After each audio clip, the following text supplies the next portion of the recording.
Welcome to the Behind the Shield podcast. My name's James Gearing, and this is episode 166, and I am extremely excited to bring my next guest, Dr. Belisa Vranich, to all of you.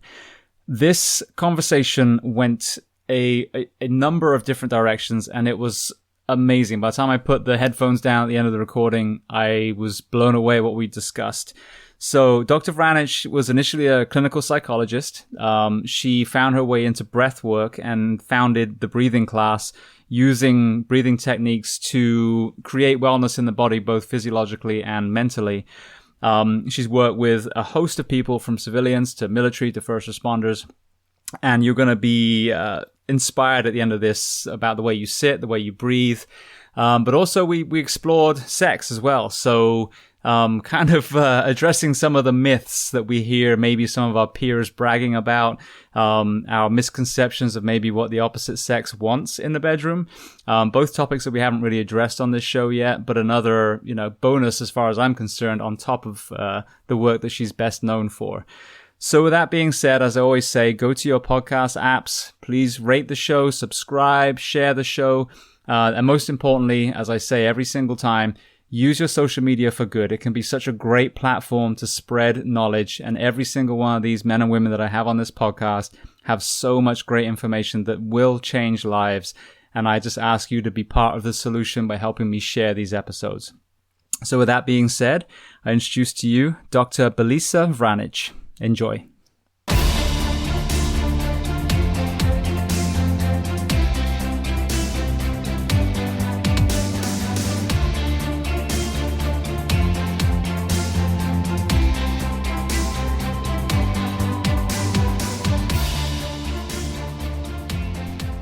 Dr. Belisa, first I just want to say thank you so much for coming on the show. I know we had a fantastic conversation the other day, but after learning more about you and listening to some of the podcasts that you've been on, I'm very, very excited about this conversation. Well, you can't be more excited than I am because I actually am a fan of the podcast from before we actually spoke. And I can't say that about a lot of podcasts, but I've been listening to you, so I am deeply honored to be here and super excited about our conversation. Brilliant. And how did you hear about the podcast? Well, I think it came up and recommended podcasts. And then the name jumped out at me because I talk about breathing behind the shield. So I thought, that's kind of interesting. Let me see what part of behind the shield they are talking about. Is it a metaphor? Is it about the physiology of being behind a shield? Is it about the inner game of being behind the shield? So I was actually drawn to the name, and then I looked at the folks you had interviewed, and then I listened to a bunch of interviews and was like, oof, I would love to be on this podcast. There's some great stuff here. Yeah, no, it's going to be a very valuable, a very valuable addition. And that's what's amazing, like you say, which part is it? It's all of it, everything, whether it's kindness, compassion, physiology, mental health. And that's exactly it. I think we pigeonhole people and parts of people so much that we forget that they're part of this, not only the person, but the entire planet that we live on. The whole concept of the shield is really important. And as a psychologist, right now I'm looking at performance and breathing, but my background is as a clinical psychologist. So to me, I always look at the metaphor of what someone's talking about. And there's always interesting and humorous connections between the words they use. So for me, the shield, again, I think it was Kierkegaard who said, humor your shield. So, and I know that with first responders, humor is definitely part of the shield because it gets you through the day, even if it's dark, and even if it seems inappropriate to other people, to have humor be your shield. Yeah, there's no question about that. Absolutely. All right. Well, where are we finding you right now? Where are you calling from? So I right now am in New York City. So it's not my favorite place to be at the time of the year. I don't love the cold. I deal with it, but I'm in New York City, kind of in the middle of it. But I travel a lot. But right now, very center of New York City, dark, cold, rainy, full of Christmas shoppers. And were you born in the New York area? So I was born in Wisconsin. So I actually should be used to the cold. And it's interesting because my mom says that I was ice skating on single blades when I was 3. So I actually have been around ice and cold for a long time. I don't know why. I don't like it as much anymore, but I was born in Wisconsin and then we moved and I spent several years abroad. One of the first places I lived was on this little island that was between Africa and Spain, right off the coast of Gibraltar, called Tenerife, which is one of the Canary Islands. So I lived there when I was younger. And then most of my young adult life or adolescence was in Rockland County, which is where a lot of our first responders come from. And went to school in North Carolina. I'm a Tar Heel. And right now, New York City is home, although I spend a lot of time traveling. Brilliant. And so when you were younger, I heard you talk about ballet and yoga. What were the sports that you kind of found yourself being drawn to? Well, there wasn't as many choices as kids have now. So it was really about what was out there for kids and what was close by and, what could I walk to after school? So there was horseback riding, there was gymnastics, there was ballet. We didn't have martial arts for girls, and I don't know if that was good or bad for me because I know I would have been obsessed about it. But so I took, any classes I could, which I ended up in ballet. And I was really tiny growing up. I was always the kid that was at the front of the line when you measured people up, to get their pictures taken in school or, just you put people in the size category for some reason in grammar school. And I was always in the front because I was always tiny. So people always assumed, I would be a ballerina or a gymnast because of my size. And fact is, if I was to do everything again, I would really push for getting, me into martial arts a lot younger, a lot more quickly. I think the kids being in martial arts is really critical to their self-esteem and their sense of camaraderie and their sense of respect and motivation. So anyway, it was ballet, which means that I ended up ballet and gymnastics having a very bad posture when it came to breathing, which is part of the reason it led me down that road. But yeah, I can, I have a ballet background, which is completely useless for me right now. Well, I'd love to touch on that for a moment because we always think of ballerinas and yogis as well having the perfect posture, that very upright posture. But then, you see gymnasts and ballerinas later in life and they're actually broken. So what is it about the ballet posture that creates that poor ability to breathe correctly? That's a great question because the ballet posture is also very similar to your sort of gym weightlifter posture. It's chest thrown forwards. So what Leon Chaitow calls an open scissors pose where your ribs are flared forwards.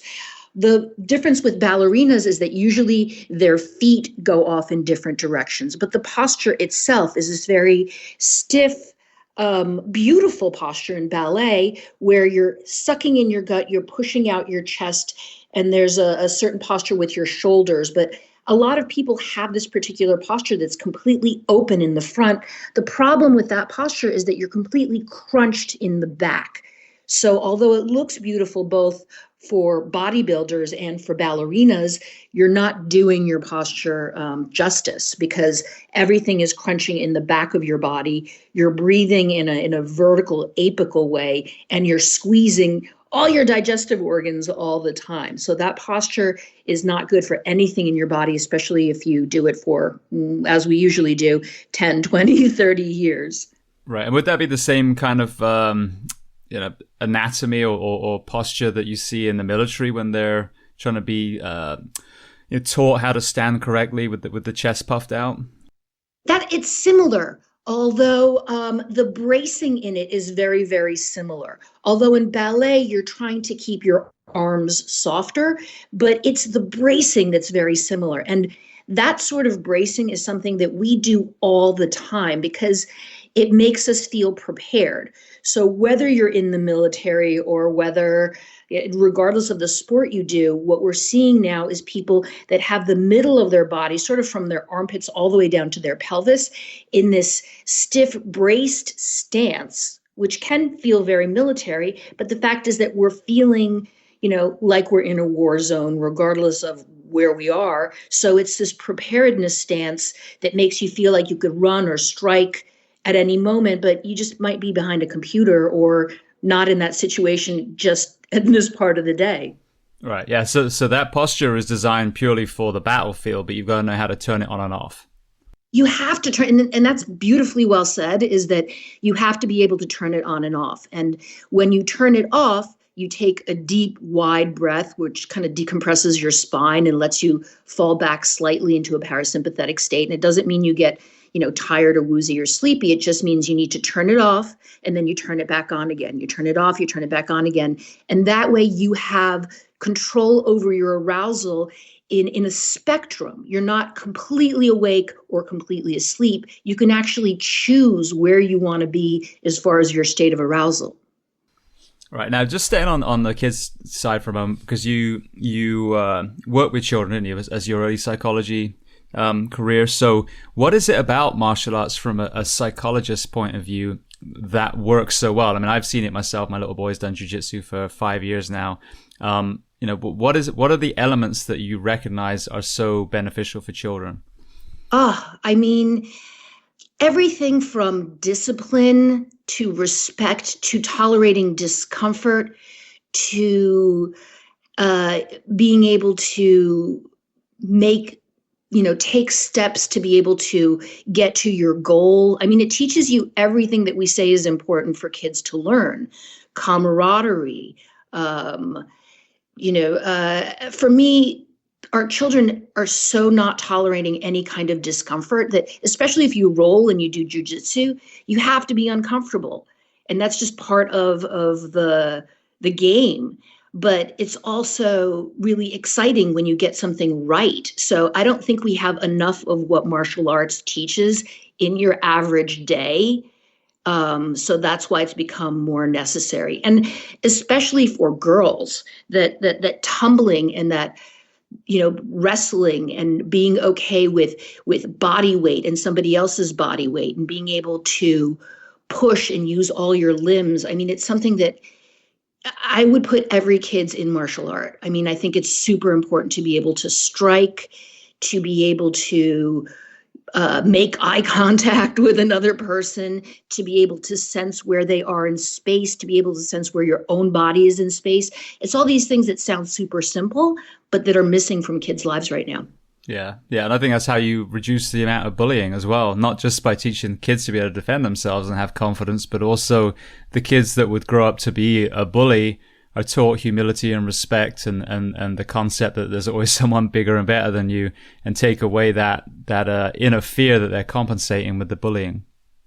And that failure is information. That you respect the person who beat you because they're giving you information on your weaknesses. And you know what? I got to tell you, behind every bully is a parent who's a bully. Behind every bully is a tremendous amount of pain over something. So you take your average bully and you look to see what's happening at home. The probability that there's a parent that's bullying them is pretty high. Yeah, that's something that we don't talk about a lot in culture. The new phrases are like snowflakes or millennials. And, when people's yapping off about that, you're like, you do realize that these are your children's generation. So that means that if you're raising people that you don't like the way they are now, then that means you didn't do a very good job parenting, really. I love that. Yes, you're absolutely right. All right. Well, as far as your career path then, so when you were at school age, had you always wanted to get into psychology? You know what? I was sort of undecided when I was in, everybody says like they follow their passion. They knew really young. I didn't know really young. I just loved doing all kinds of jobs. When I was in college, I was on the radio station. So WUSB in Stony Brook and WXYC in Chapel Hill. And I loved it. Like I loved being alone in the radio station with tons of records. I assumed, I was going to be a DJ or something like that because I loved music and I liked being alone with all these records. And even though you're on the air with people, it's still pretty solitary. And having the radio stations in college really helped me because I wasn't super, I don't know if I wasn't outgoing, but I really was passionate about music. And I can still go off on a huge tangent about like what are the 10 albums or CDs you would take with you on a desert island. And I love talking about music, especially old punk rock. I also like country and all kinds of other things, but it's a topic I really like. But I thought I was going to be a DJ or something in music. And my minor was in French, which is just because I liked French. So once I left college, I went and I worked for a year for Jacques Cousteau, both in New York and in Paris. Again, not because, I love the oceans, but not necessarily because I could see myself long-term doing something, ocean related. I went into psych, and just every 2 years I would change my job because I thought, oh, this is really interesting. I can learn about something else. So I can learn about children and learning disabilities. I can learn about the prison system. So I would not hop so much because I would stay for 2 years, which is longer than most millennials stay at jobs nowadays. But I would learn about a certain population and then go on to the next. So I ended up, after working with a whole bunch of different people, I ended up working at a magazine as the health and sex editor of Men's Fitness magazine. And it was obviously psych related because it was having to do with health, with mental health, and with human sexuality to a certain extent. So that was kind of fun. I hit a wall with my own stress in New York and with my own life where I started grinding my teeth. And I had a sort of a small panic attack when I was rollerblading down the West Side Highway. And it's not the highway, it's actually a path next to the highway. And I realized, wow, I have to do something about my stress. I'm a New Yorker. I think I'm really tough.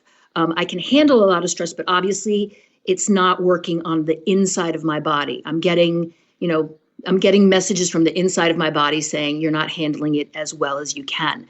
And I think everybody has those messages in some way, whether it's a recurring nightmare, whether it's back pain that's unresolved, whether it's migraines, whether, it's something that your body's telling you deep inside, you're not really handling your stress well. And after having a lot of dental work done for my teeth grinding, I started looking to see how can I deal with my stress in a way that's okay with me. And I hate yoga. That's kind of the first place you go to is like you drink tequila or, go to yoga class. And I ended up in yoga class. It took me a long time to find a yoga class I liked because I really wanted one that described anatomy well. And I loved the breathing they did in yoga class, but I wanted to know more about the science and the mechanics of breathing. So that's why I went and studied all different sports when it came to breathing. With my own patients in my own private practice, I found that as I started teaching them the things that I was learning in breathing, they wanted to do more breathing.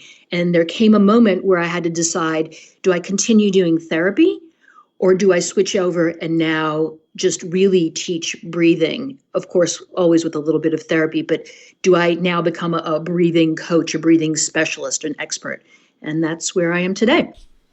Right. Well, I want to go back to something you said about halfway through that. And I heard you talking about it on the Align podcast with your friend. But this is an area where you listen to podcasts. People don't talk about this very much. But when you were advising on the sex and relationships in the magazines, well, firstly, you were talking to your podcast host there about how different audiences were either loving or hating your discussions on sex. So if you wouldn't mind, you could tell me. Sure.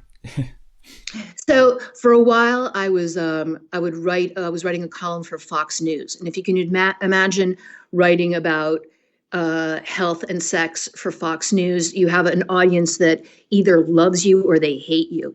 And I remember speaking to Shep, one of the on Fox News, because I'd started getting hate mail, and he was completely blasé about it. He was like, "Oh, well, Shepard Smith." He was like, get used to that, because people, especially behind their screens, will say all kinds of terrible things.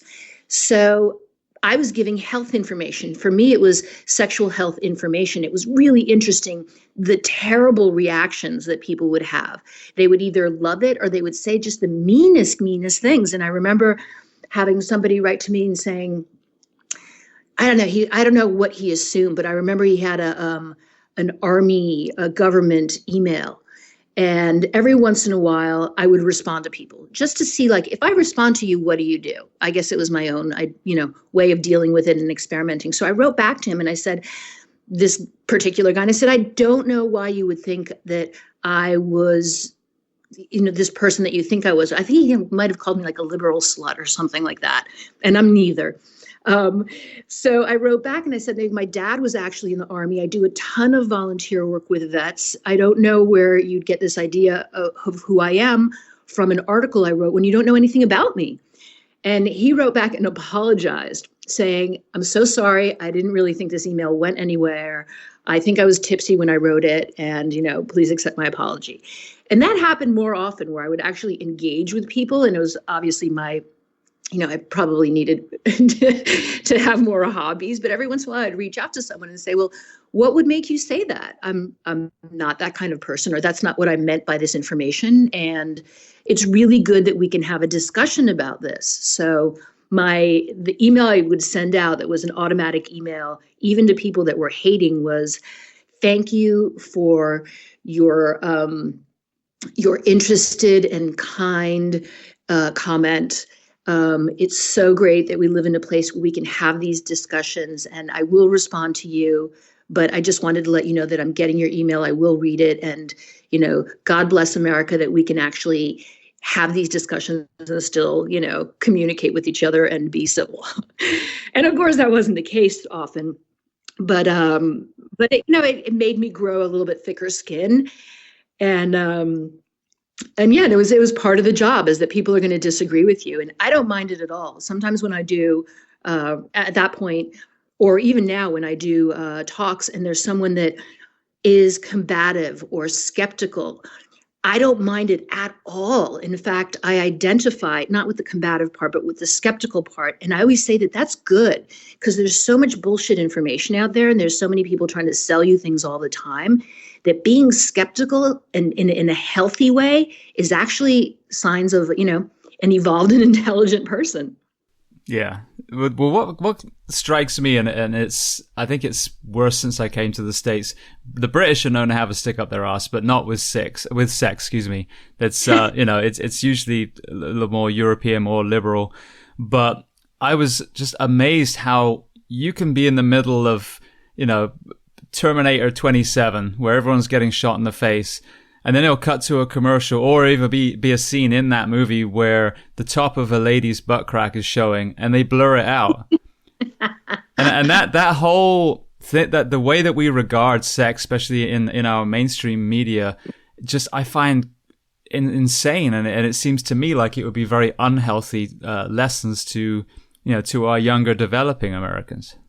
It's terrifically unhealthy. And I mean, my background is Freudian, which means that I think we're innately sexual and aggressive. It's just part of being human beings, and that's normal. And we have to work with it so that we can all live together. But you can't say people aren't sexual or they aren't aggressive, because we're animals at the end of the day in human suits.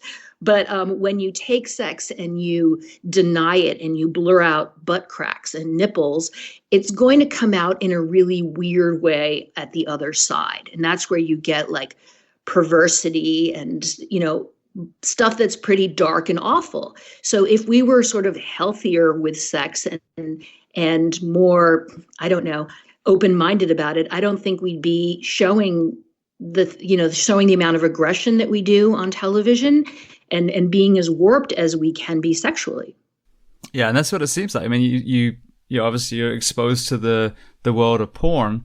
It seems like there's a high demand for that kind of aggressive, for lack of a better word, rapey porn, which I don't know anyone I know in regular life. It's like, yeah, I'm going to go home and, get my wife and her friend and then choke them while I have sex with them. Yeah, that's like a whole nother bag of worms, and bag of worms or box of worms. Anyway, it's a whole nother topic. That, I mean, porn and how you feel about it and what sorts of porn there are. I mean, there's pretty much something out there for everybody. But that anonymity also leads us, down a road where there's a community for everything. And that, to me, we have to make sure that children and animals and other people are protected. And right now there's a lot of focus on the sex slave trade. So while I believe that you should have privacy, there's a lot of people out there that we need to protect. One of the things that happened to me in psychology is that I ended up working or getting asked to do personality assessment testing on pedophiles. And I figured I could handle this, right? And I did one assessment, and then I started going over files and listening to recordings for doing court-ordered assessments, and I couldn't handle it. And it wasn't a matter of me being strong, because I don't have a doubt that I'm strong, but it was so dark. And it's so, it was so tough on my heart to believe that this was going on. And it made me so upset to think that this is going on and not a lot of people realize the severity of it, or are not as passionate about fixing it and doing something about it. So that's when one of the reasons I left psychology when it came to that type of work, assessment and court assessment, is because when you went down that path, you realized really how evil and how warped folks could be. And that was terrifically depressing for me, because I know we can be bullies, we can be mean, we can be aggressive, we can be stupid, but the darkness and that side of human nature that I saw was so frightening and so mind-blowingly evil that I couldn't go there. Yeah, that must have been horrendous. Did you see, was there a kind of linear correlation between the pedophiles and childhood trauma themselves? No, and that's a myth. That is an absolute myth. That's something that pedophiles use in courts to be able to garner sympathy. Is that when you're a pedophile, it's to put it super simply, is that like part of your brain that has to do with empathy is not there. So if you've been abused as a child, why would you ever go and abuse someone else, knowing what that feels like? Yeah, it's just exactly. True. Yeah, it's just not true. So, I mean, is there a possibility of you becoming very promiscuous or very sexual, or is there things that might happen? Yes, but would you end up being a pedophile and doing, again, what pedophiles do, which is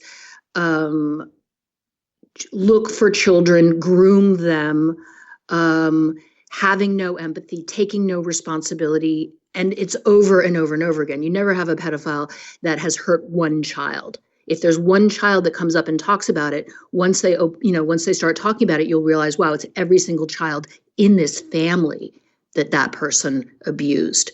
So it's a serious problem, and child porn on the internet, which is usually, children who are sex slaves to some extent, is not 17-year-olds that look 15. We're talking about, infants and children.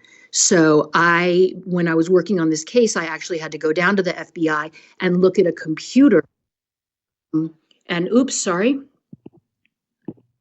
I had to go down to the FBI and look at a computer, and it was, one of those things that you wish you can get out of your brain. You could just sear it out of your brain.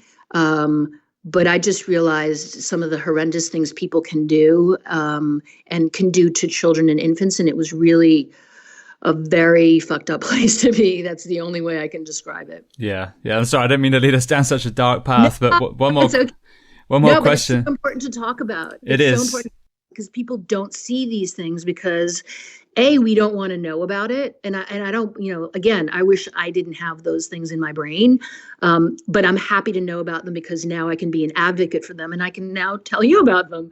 But this is a very real problem that exists all over the place. I mean, this is happening all over, and it's not, like I said, teenagers, it's children. And there's a community online that shares pictures of children, and they're kept safe, and there's by privacy laws.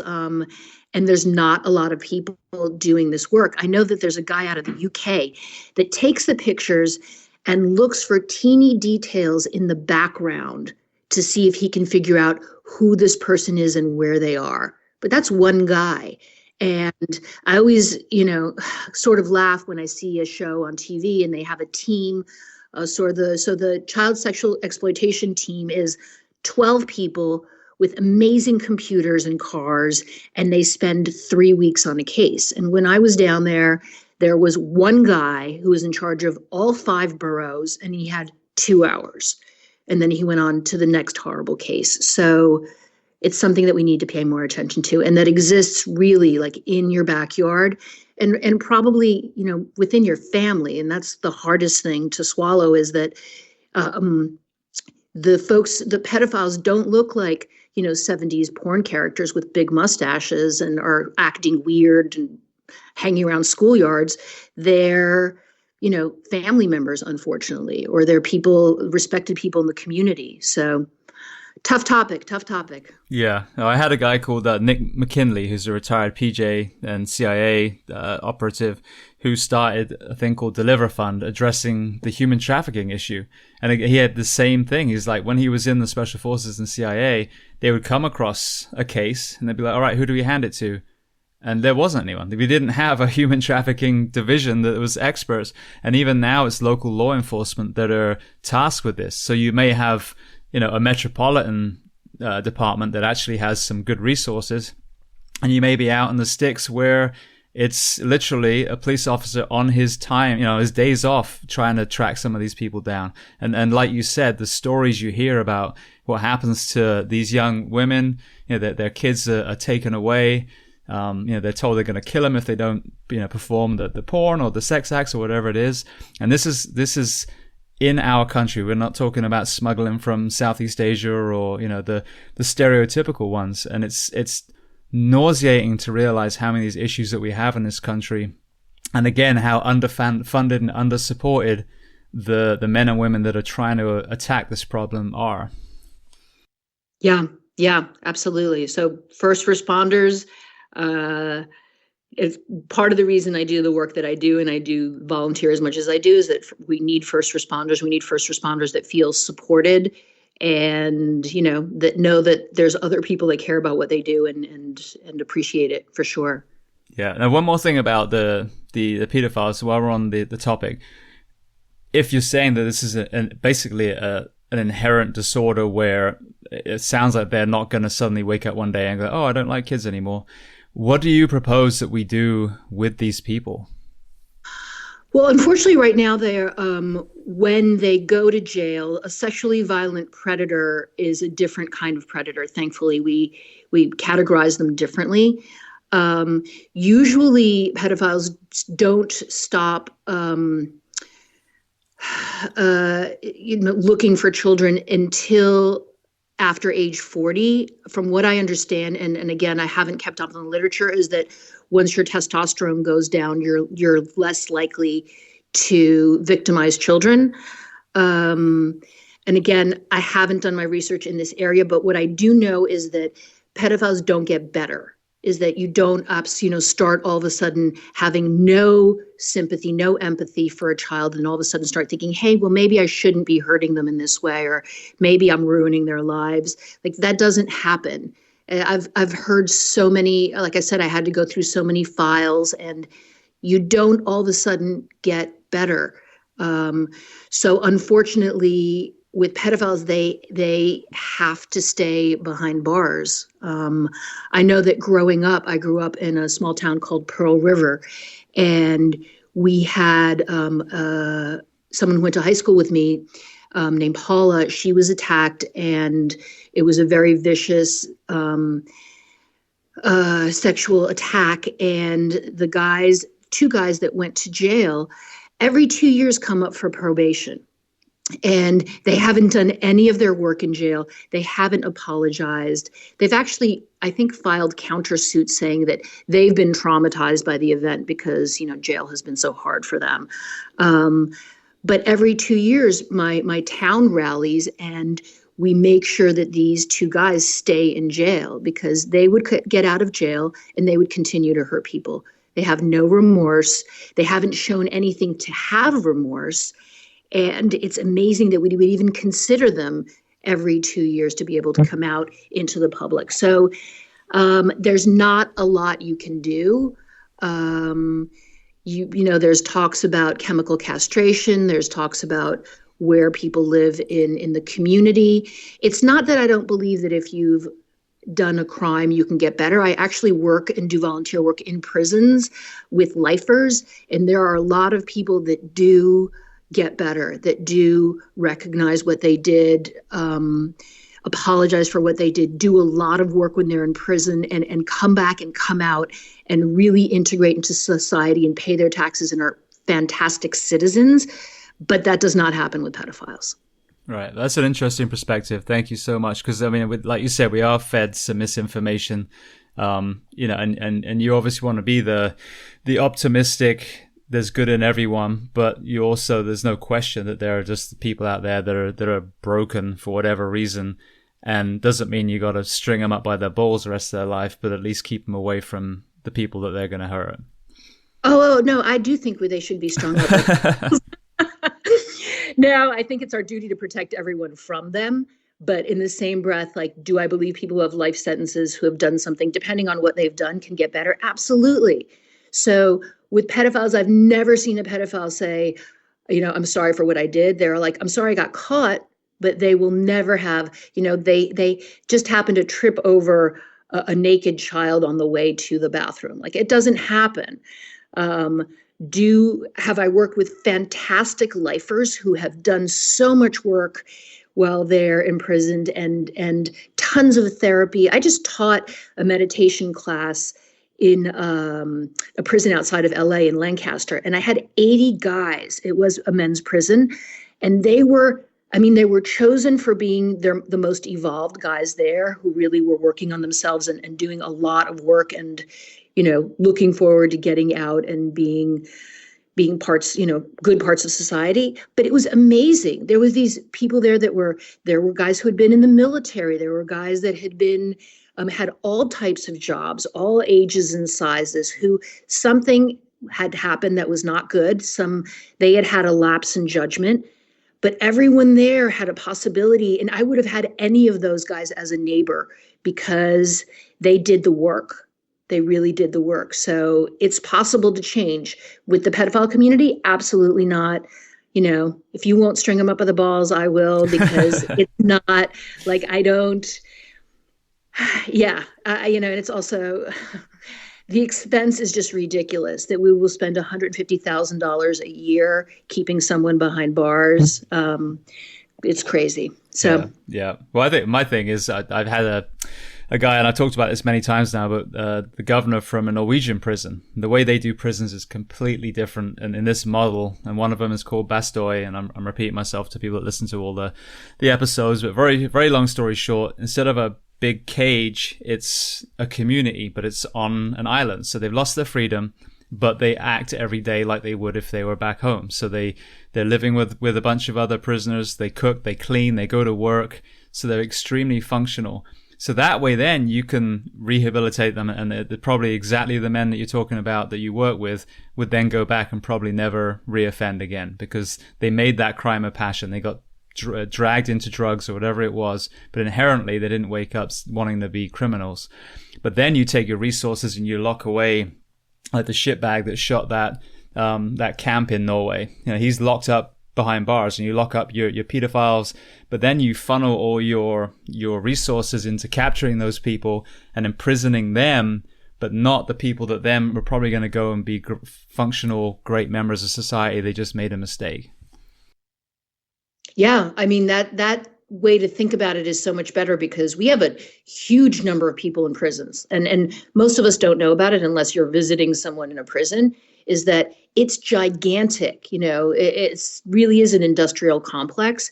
So huge amount of manpower out there of, who want to do good. The program I work with, we take rescue dogs into the prisons, and they're trained by the lifers to then transfer them to homecoming vets. So we need to take that model where the lifers and the prisoners that want to give back and want things to do can, because that program is amazing. But you go on into these prisons, you're like, this is enormous. It's a huge complex housing thousands and thousands of people, and it just keeps getting bigger. So I really wish we would look at different models, like the Norwegian model you said, and did things a little bit differently. Yeah. No, I think so as well. All right, I want to talk on one more area of the sex and the relationship side before we go on to the bulk, which would be the breath. But you touched on this in the interview, but I think this really needs to be said. There are so many misconceptions about sex and relationships, about the strains they put on marriage. But the first thing is, we are, again, I think thanks to Hollywood, as a man, led to believe that if you can't go for an hour and a half and do about 76 different sexual positions in the process, then you are failing as a man. So firstly, how long is sex actually, on average lasting, and how often does an average healthy marriage, the two partners actually have sex? Because there's such mythology around that. Well, I have to tell you that, there is a link between breath and sex in Tantra. And there is a link between sexual health and breath, in that if you're breathing well, you're using your pelvic floor, and those are all the urogenital muscles that, if you're keeping them healthy, you're breathing, and that part of your body is, well oxygenated, and you have good blood flow and things like that, both for men and for women. So there is a link between breathing and sexual health for sure. But the myth that the longer you go, the better is completely set up by pharmaceuticals and by porn.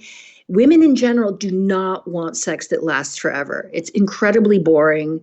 And I mean, it probably makes for good porn, and it makes for selling Viagra. But the fact is that we don't really care how long it goes on. We just want to orgasm.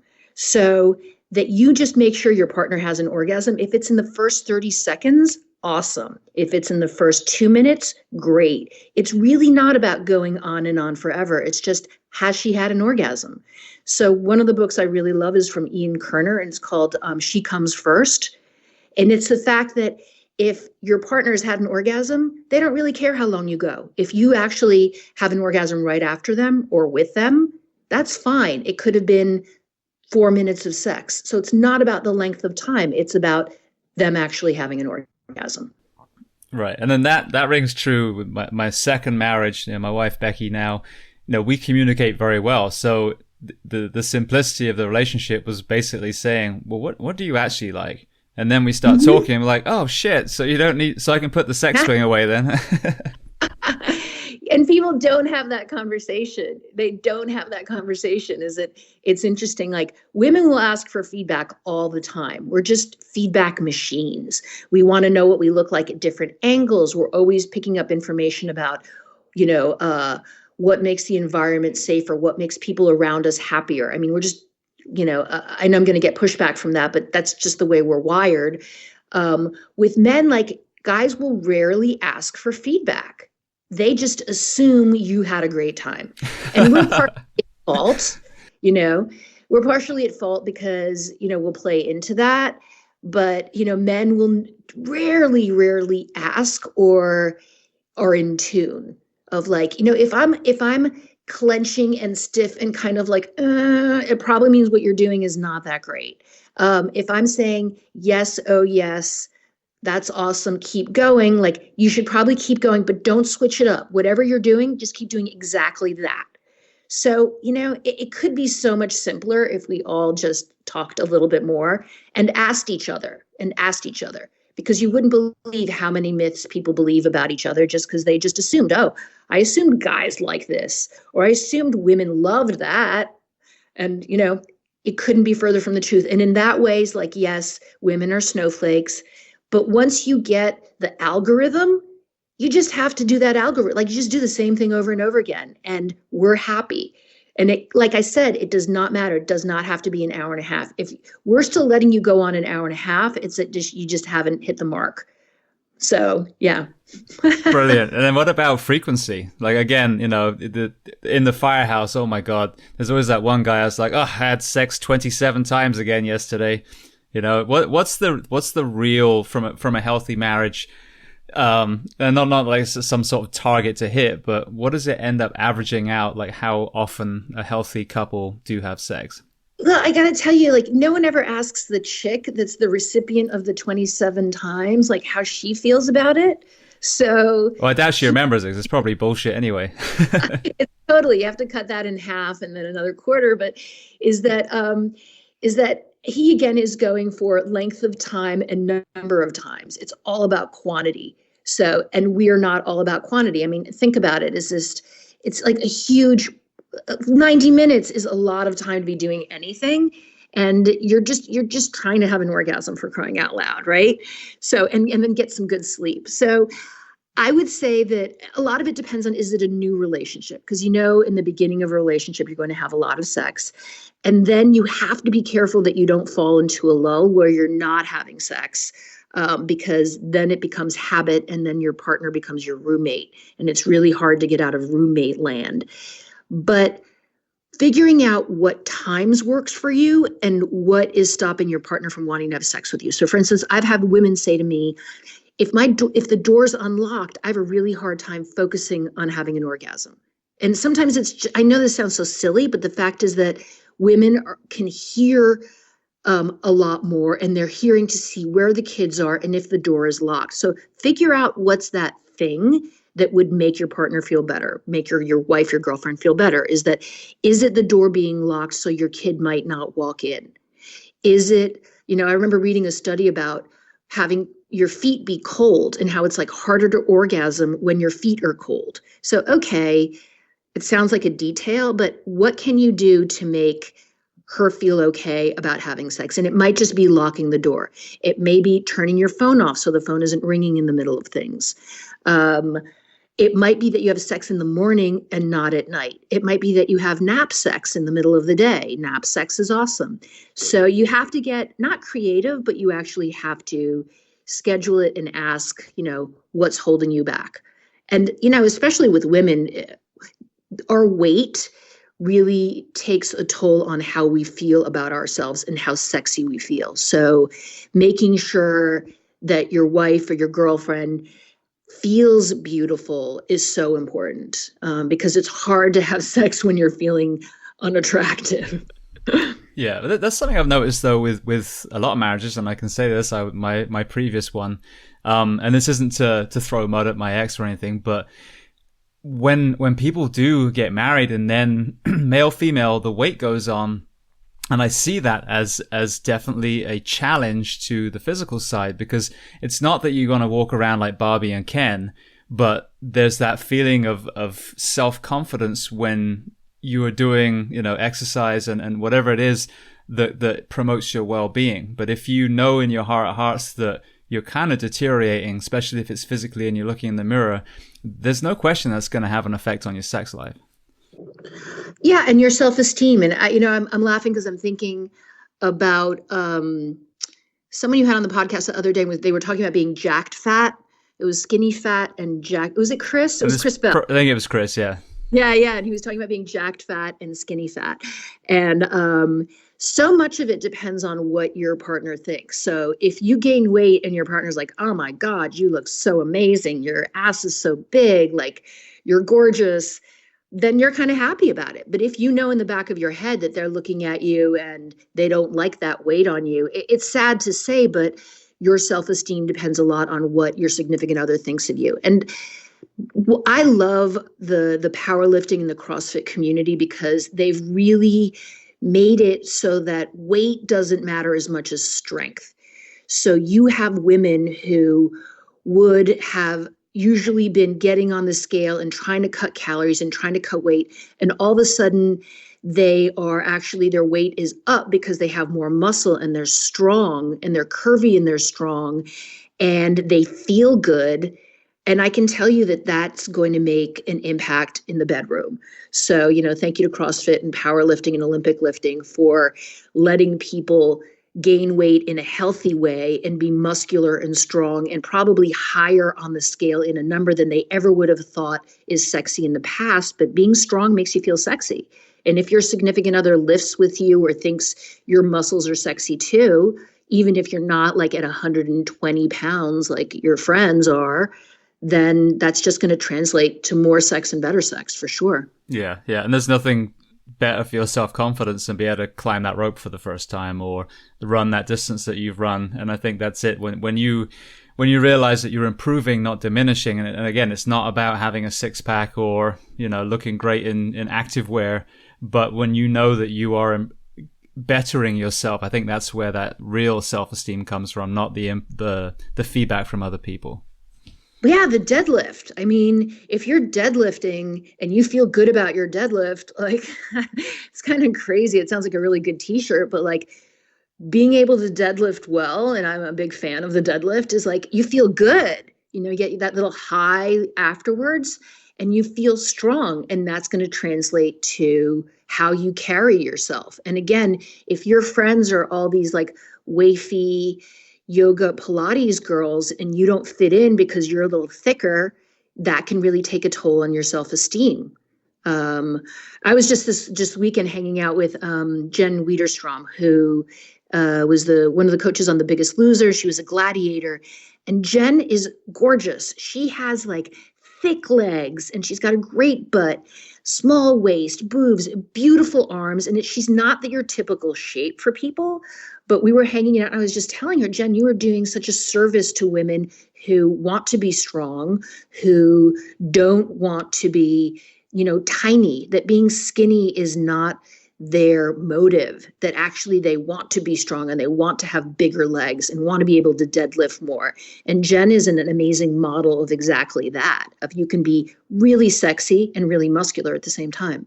Yeah, no, CrossFit's done an amazing job of redefining women, period, as far as the ability and the look as well. And I find some of the CrossFit athletes extremely sexy, with obviously they're muscular, but it's what they can do.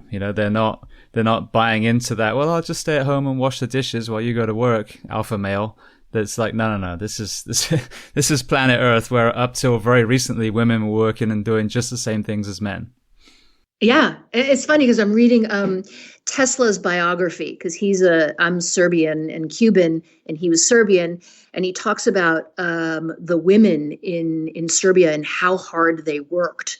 So they would not only farm, but they would take care of children, and just like how tough life was for them and what tough people the Serbian moms and Serbian grandmothers were. And, it was just, resonating with me knowing that these are, at least on my father's side of the family, these are the people that I come from, but like extremely tough lives, and very efficient in getting all the work done and rearing children and taking care of things, just like, 3 jobs all rolled into one, and not very friendly settings as far as, nature and history and things like that. Yeah, exactly. All right. Well, there's one other area of sex I want to talk about, and then we'll take that segue and go into the breath work and the bulk of your work now. But another thing that you touched on with the guy on the Align podcast was masturbation, and I'm sure the word is probably going to make some people cringe because whatever doctrine they've been raised on, that's a dirty word. But it's something I think that most people do. They just pretend they don't. So what have you learned as far as that and health benefits? Well, I just want to tie it back to the fact that when you talk about breathing, there's energy, and all the tantra works. And I don't focus on this; it's not my expertise. But definitely, when you talk about sex and the breath, and whether it's masturbation or orgasm, like all those things go together. When you talk about being multi-orgasmic, and orgasms in general, the breath is definitely tied to that. And look at me, I've just completely forgotten the question. It had to do with masturbating. It had to do with being master of your domain, like Seinfeld says. But yeah, the connection with the health side. So it's demonized, Sure. but. Oh yeah. I mean, people should masturbate just because it's it makes you feel better, and it's a release of energy. I mean, it doesn't even have to be that sexual. It's more like, let me masturbate because I want to go to sleep. So in general, we don't talk to kids about it. It's not taught. It's not okay. It's dirty. And, it'd be so interesting if we were so much more open-minded about it, if it was so much more natural. I can't even imagine what that would look like. I can't even imagine them teaching or talking about that in schools. But it's just, I remember, again, going back to Fox News, having somebody say, like, I don't know, he was yelling at me through email, of course, because I could hear it. And it was all in caps. It was all in caps. It was all in caps. And he was saying, like, I don't know why you talk so much about relationships and sex, because I'd really rather masturbate. And I wrote back and I said, I think that's a great idea. Like, you should just think about it. Like, you're all uptight and masturbate, you feel better. You feel like, you just masturbated, you got it done, you got it over with, and you just feel better. So it just from a like your body feeling better and a release. We're sexual animals. We have a sexual energy. You're going to be calmer afterwards. I should say that there's no literature that shows that not having sex before a fight makes you be a better fighter. I remember being at Men's Fitness and researching that. So although people say that and they won't have sex before a fight, there's no research that shows that actually makes you have a better fight.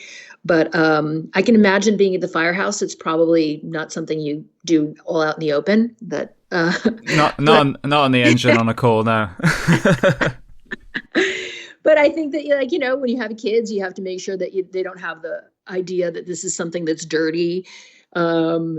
And that in whatever vocabulary you encourage it, because especially with girls, is that if you are a girl and you masturbate, you're going to know what pleases you better. What else can I say about that?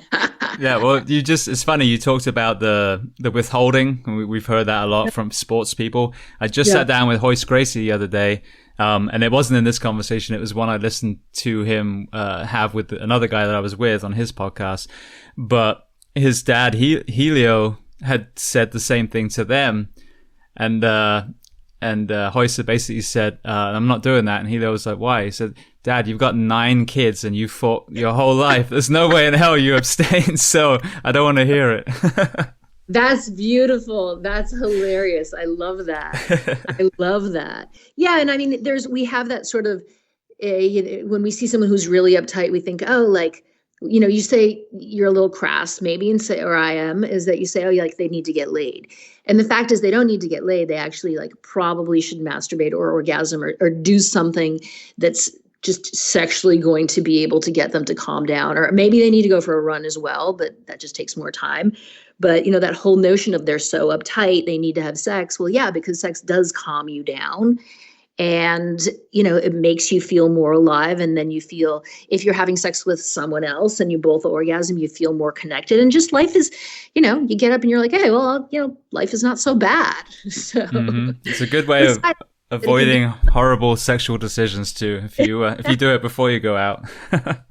Well, there's the whole, like, something about Mary letting one out of the chamber before you go out. Totally. Exactly. I mean, think about the dumb things that people have done, especially politicians and, actors we won't talk about, because their urge to,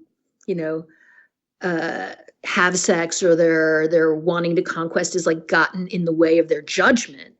So it would probably be a good rule, is like orgasm first and then make a decision, and see, think about whether it's a good decision afterwards.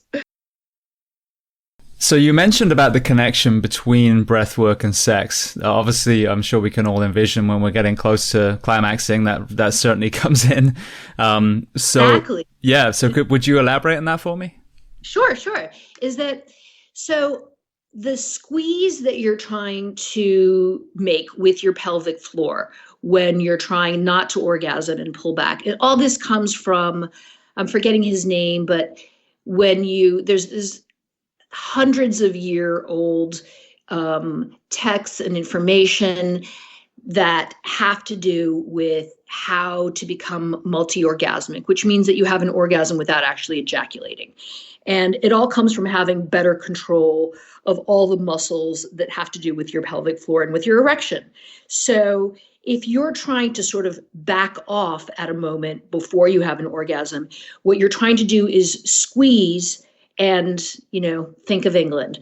So the squeeze is actually a squeeze of your pelvic floor. So all the muscles that are between your sit bones, your pubic bone, and your tailbone. So all the muscles that are part of your bicycle seat. So you're trying to squeeze all that on an exhale.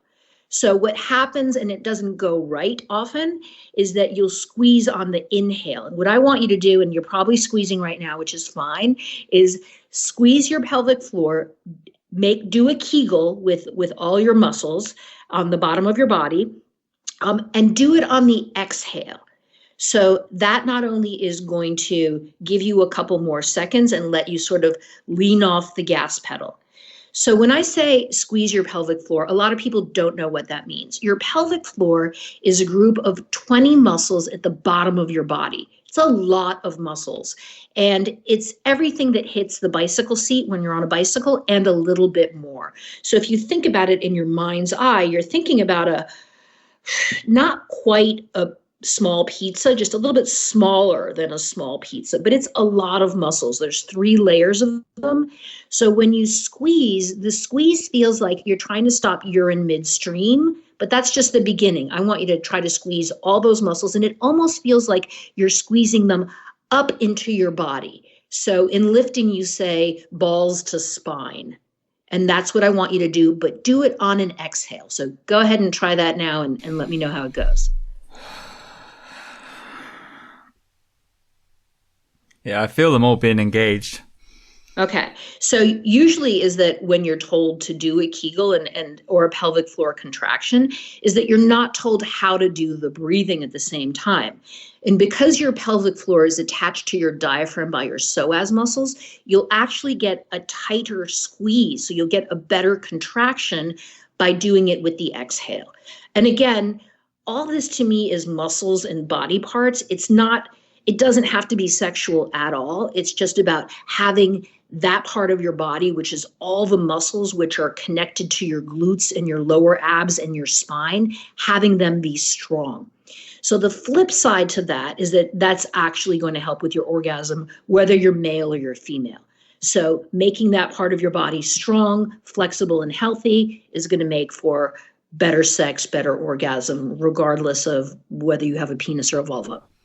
Right. Now, you talked about the pelvic floor. I had Julian Pineau on a couple of times, and one of his observations was this was not so much about the breath initially, but more movement patterns and imbalance of muscles, but how a lot of the elite CrossFit athletes were urinating themselves, the women. And then also you see that through women that have vaginal births and then have terrible problems with leaking after. And to me, especially with the childbirth side, I give the body way more credit than that. So are there things that we're doing that are contributing to that pelvic floor weakness? Oh my goodness, so much. I mean, that's a whole podcast. And first of all, I have to say, I listened to that podcast with Julian Pineau. It was amazing. That was one of the first ones that I listened to, and it was really great. So thank you for having him on. With the pelvic floor, what's interesting is we keep talking about the body as a canister. So as a soda pop can, I think Americans say, but like as this canister. And people always think about the core as the middle of their body, and they don't realize that the canister actually has a bottom. And if you're squeezing the middle of the canister, the bottom of it is going to fall out. So that's what's happening, is that whether you're male or female or have had children or not, if you're squeezing the middle of the container like a toothpaste, toothpaste, help me out here. A tube of toothpaste? That's it. A tube of toothpaste is that if you're squeezing it, and the squeeze is your ab muscles, the squeeze is the abdominal pressure that you put on it before you lift. The bottom of it, if you're not paying attention, is going to herniate. So pelvic floor herniations for men and for women are at an all-time high now. If you think of, even go a step further, not beyond pelvic floor herniations, what happens another 10 years later is you end up in adult diapers. And we don't want to think about this because you're not going to look cute in adult diapers and I'm not either. And it's not going to happen to either of us. Don't worry, I'll make sure it doesn't. But is that the adult diaper industry is huge, and it's huge for a reason, is because we're not being educated about our pelvic floors and they're just going to shit, and we're ending up wearing adult diapers and thinking that that's normal part of aging. And the fact is that if you're going to the gym and you're working out all your different muscles, you're learning about fascia, you're doing your active recovery, you're doing all these things to optimize your body, what are you doing about your pelvic floor? And most people don't even know where it is or how many muscles it is. And it comes with that prudishness that, if that's a word, that Americans have of like, they don't want to think about that part of the body. It's like, it's kind of not there. So we're not going to talk about it because it's urogenital. It has to do with elimination and it has to do with sex. So we don't want to talk about it. And the fact is that it's a lot of muscles and we put a lot of pressure on it. So it's not just women who have had babies or vaginal births. Some of the worst pelvic floors are runners. Power lifters, CrossFit and Olympic lifters have some of the worst pelvic floors as well because we're inhaling and bearing down. And people aren't teaching that bear down should not be happening. Those muscles were never meant to put up with the kind of training that we do where we're bearing down on them. We should actually be squeezing them, and that makes for more intra-abdominal and intrathoracic pressure. All right. Well, so if you wouldn't mind, because that's something I'm sure a lot of people are going to be able to connect with, because I'm sure most people that listen do some sort of lifting, whether it's actually in the gym or even just picking up a patient off the floor, which most of us do. How would you describe that we do create that corset, that intra-abdominal pressure the correct way? Sure. I mean, this is a topic is fascinating to me because so much of lower back pain has to do with dysfunctional pelvic floors. And it's not necessarily that your pelvic floor is loose or weak. Sometimes it's just rigid and it's completely out of balance. So you might have, because it's 20 different muscles, you might have 2 or 3 muscles that are super tight and 3 or 4 that are really loose, but it creates this unbalance at the very bottom part of your body, and it just ripples throughout your whole body. So you go to pick someone up, and it feels like you hurt something, you slipped a disc. Most of L4, L5 problems are not related necessarily to the spine. They're related to the fact that your pelvic floor affects the bottom of your spine. So to me, when you go in and you have L4, L5 problems, it's really awful that you'll have a lot of docs only focus on your spine and your discs.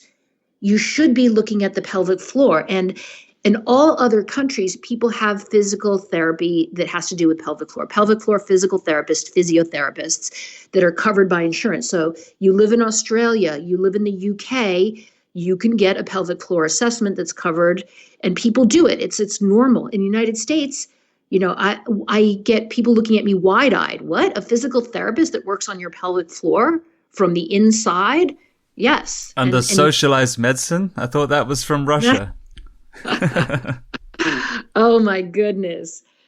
So you end up with a lot of lower back pain and a lot of pelvic floor dysfunction because we're not paying attention to it and we're not educated about it. So what I want you to think about is already think about this, no matter who you are. And when I first started teaching, military and law enforcement.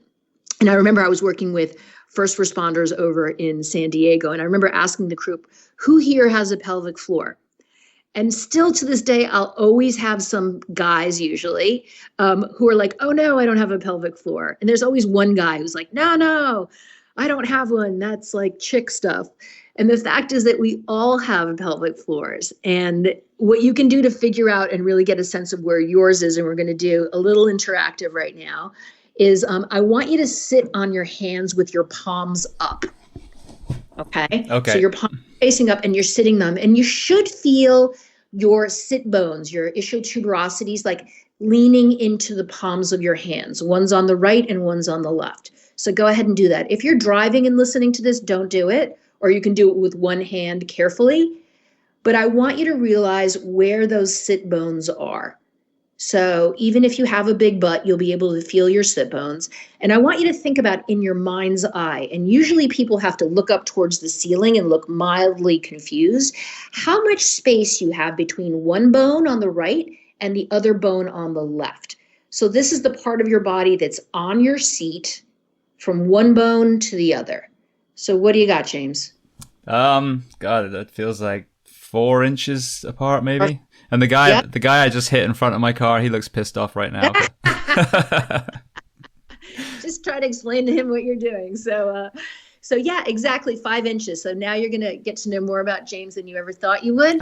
James's pelvic floor from one sit bone to the other is about 5 inches. And that's kind of your average. So now what I want you to do, and don't worry, this doesn't get any weirder, is that I want you to put one finger on your pubic bone at the front of your body. So that's where your zipper ends at the front of your body. And that's your pubic bone. Okay. And now your other hand, not if you're driving, but your other hand, if you're just sitting around with us, on your tailbone in the back of your body. And tailbone's always funny to me because like it is exactly where it would be if we had a tail. And that's called your coccyx. And you can feel it. It's at the very top of your butt crack, that's where your tailbone is. So I want you one hand in the front on your pubic bone and one in the back on your tailbone. And then again, in your mind's eye, and I have measured this on people, believe me, I want you to think about how much space you have from one bone in the front to the bone in the back if you went straight across. Okay. Seems like it would be more about 6-7 inches. Exactly. So if you put those two diameters together so that you have a visual, you've got about 5 inches and about 6 or 7 inches. So it's an oblong shaped amount of real estate, but it's a pretty big chunk of your body right there. And I want you to sort of make that circle in front of you. It's like, wow, that is a lot of muscle down there. I never thought about that. It's like, that's pretty big. So that disc of muscle is 3 layers of muscles that are intertwined. That's your pelvic floor. And if you're kind of an anatomy junkie like I am, is like, wow, that is a lot of muscle. Are we training that muscle? Did we know where it was? Is it healthy? What is it attached to? What are the symptoms of it not being healthy? And usually it's going to be lower back pain. So that is your pelvic floor. And if you want to go ahead and do a little exercise right now, is that on the inhale, you relax your pelvic floor because most of us have parts of our pelvic floor that's way too rigid. Really tight as a muscle. So on the inhale, you're going to relax that part of your body. So that whole bunch of muscles on the bottom part, your bicycle seat, you're going to relax them on the inhale. And on the exhale, that's where you're going to do your pelvic floor contraction and squeeze. And if you get really good at it, you'll be able to do one side, the other side, and then divide it into quadrants. And what happens when your pelvic floor gets both flexible and strong is that you're able to brace better when you lift. Yeah, and that makes perfect sense because have you heard of Eric Goodman and foundation training? Yes, of course. Yeah, so all these these circles, I've mentioned this before, but these circles where they intersect, it doesn't matter what the discipline is, whether it's breathwork or lifting or foundation training. But you see this commonality, and again, the way he talks about the pelvis and the muscle imbalances is exactly the same kind of area that you're talking about now. And just breaking it down, like for me, Katie Bowman, Leslie Howard, and Jill Miller were 3 people that I absolutely love when it comes to pelvic floor. Isa Herrera as well. So there's a lot of people doing great stuff. Katie Bowman actually has a good podcast as well, but I listened to them. I'm like, oh my goodness, they're absolutely right. This is such a big part of your body that we need to pay attention to. So there's some fantastic people doing great things out there, but sometimes it's just about the cue of like, how are you explaining this to me that now it makes sense and now I care? So for me, and it wasn't my cue, I don't know where I should know and be able to reference the person who said this, but bicycle seat to me was so great because we all know what it feels like to sit on a bicycle seat, and that your pelvic floor is the part of the body that sits on the bicycle seat and then a couple inches more to either side. Like, yeah, that is a big part of my body. And then back pain, like who doesn't have lower back pain? It's so hard to find someone that actually isn't suffering from lower back pain nowadays. But if you think about the fact that it is attached and intimately involved with your pelvic floor, how healthy is your pelvic floor? Maybe it's not your spine. Maybe it is your pelvic floor that needs help. When you said about cyclists, what about cyclists? People that spend hours sitting on that group of muscles in a very sharp seat. I'm more concerned about people sitting on chairs or in their cars. So cyclists get off their bicycle, which brings us, full circle to the idea that you need to brace and you need to expand. So you need to be able to, have a standing desk where you continue to move. You don't just go to standing and bracing. You need to be able to be moving and change your body for the circumstance. Most of us just stay in the same posture, the same rigidity, because we're lazy. But cyclists get off their bicycle and then they don't have that pressure on their pelvic floors. Those of us that sit for a living, or we sit just because that's what our life is like, we go from one chair to a couch to a subway, to a car, or whatever, is like, I'm worried about us because we're spending time in this semi-crouched seated position when we should be moving a lot more, getting a lot more blood flow and, toxins out of our bodies and being in different movement patterns and positions. So I'm more worried about your average seated person than I am about cyclists. Right. And do you see that's a root of the poor breathing practices that we see in most people these days? Oh, absolutely. I mean, your average American sits 13 to 16 hours a day. And I remember hearing that number and saying, oh, that's not me, though. And then I looked at my day and, well, here I am seated talking to you. And then I'll probably go sit and work on my computer.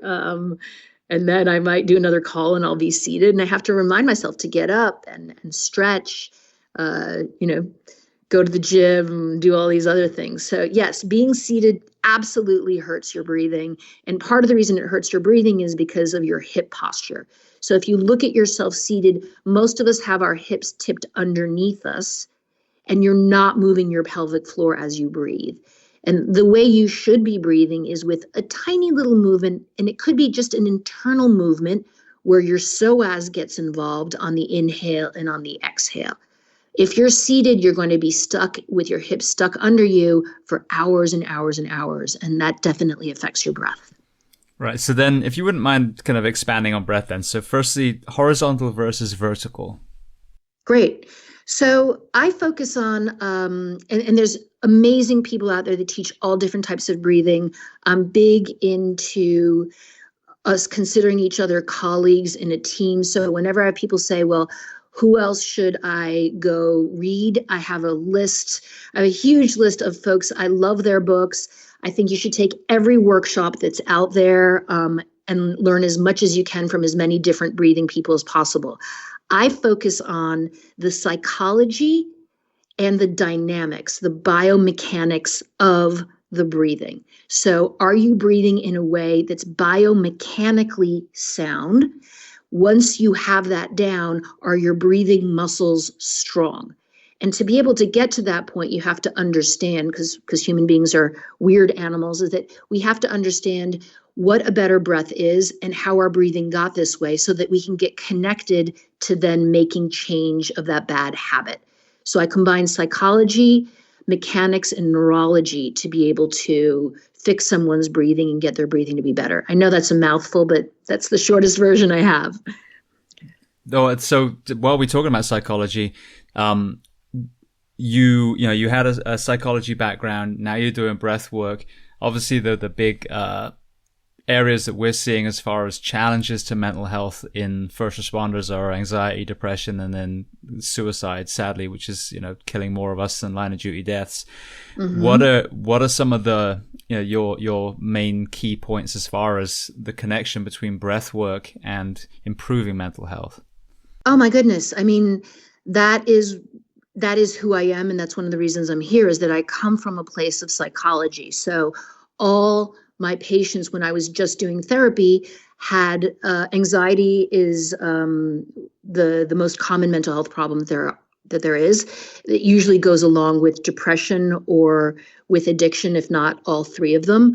And now I get to actually give people practical information on how to change their neurology to be able to support a system that's not anxious and not depressed. Now, does that mean that you shouldn't take medication? Absolutely not. If you need medication, you should definitely take it. And if it's going to give you a jump start to start feeling better, you definitely should take it. But there's no way that we can start talking about depression and anxiety and healing from it if we don't look at our nervous system and start asking, what am I telling my body to do with my breathing? Because your breathing is the mechanism that tells your arousal how it should be. It's not necessarily lavender candles or your self-talk or anything like that. It's really, how are you breathing? And I'm sorry, I've got my, you can hear the chimes going off in the background. Bong, bong. Oh, no, you're fine. I can barely hear it. Okay. So your breathing is your system, your arousal system. So if as a first responder, you want to be very alert, but not fall prey to an adrenaline dump, you're going to watch your breathing.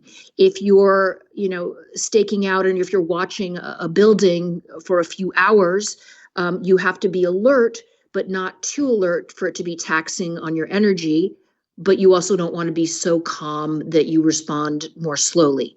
And then do you want to be just zenned out and calm, or do you want to be completely asleep? So there's a range of arousal, and your breathing can put you in each place that you want to be. With anxiety, what tends to happen is that we fall, something happens so that it makes us anxious, whether it be trauma, or a situation or our own chemistry. Our breathing follows along, and now you're trapped because you're breathing in a way that makes you anxious. So it's very, very hard to get out.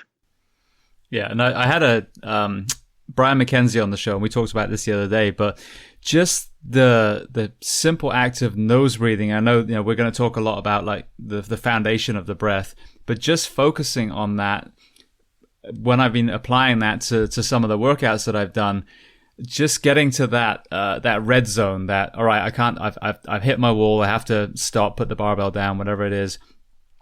It made so much sense. And firstly, I like to self-experiment. It worked incredibly well. And this is purely just like I said, focusing on the nose breathing, not even the areas that we're about to talk about so much. But when you're calm, your mouth is closed if you've got good posture and you're breathing through your nose. And when you're panicking, your mouth is open and you start breathing faster and faster. So, people can look too far deep or even poo-poo it, but just look at someone who's panicking, look at someone who's calm, and look at their posture and their breath, and it's right there in front of us. So we don't need to do 1,000 clinical studies. To me, what you teach, what Brian talks about, and the other people in these arenas, it just makes sense to me. Yeah, and I'm so grateful for Brian and Rob and Jason to bring this topic up all the time, which is fantastic, which is the importance of nasal breathing. And when people ask me more about nasal breathing or about CO2, I definitely refer them to them because they are the absolute experts when it comes to nose breathing, and they're super adamant about it. And I love those guys. They do great work.